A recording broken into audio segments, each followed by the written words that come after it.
Kada stavite ovo na svoje ruke, lice ili kožu, ne samo da ćete biti oduševljeni, nego ćete to stalno koristiti. Koriste ga žene, a pogotovo muškarci. Sve što vam treba je 3 sastojka koja vjerojatno imate doma, ali pripremljena na ovaj poseban način koji vam daje nevjerovatne rezultate.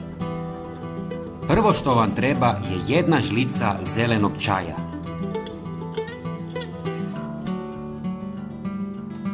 Zatim dodajte 1 žlicu bosiljka i sve zajedno usitnite u mlincu.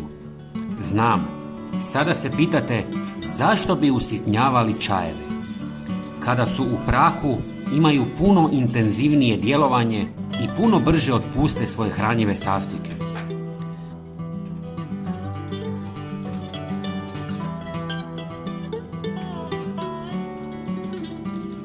Sve istresite u vrlo malo vruće vode, otprilike oko 2 decilitara. Sve promiješajte i ostavite par sati da se ohladi. Jako je bitna visoka koncentracija biljaka u malo vode, kako bi učinak bio najjači.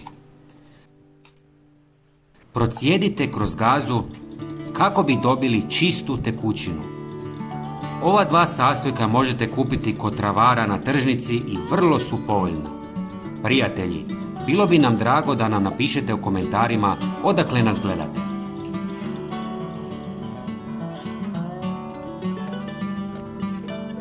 Pogledajte ovu jaku, gustu i prirodnu tekućinu.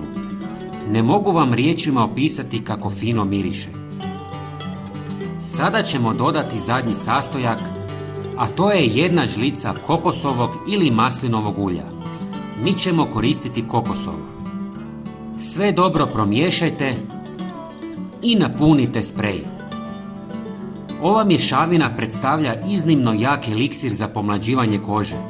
Zeleni čaj obiluje antioksidansima koji štite kožu od slobodnih radikala, dok bosiljak sa svojim protuupalnim svojstvima umiruje i revitalizira kožu.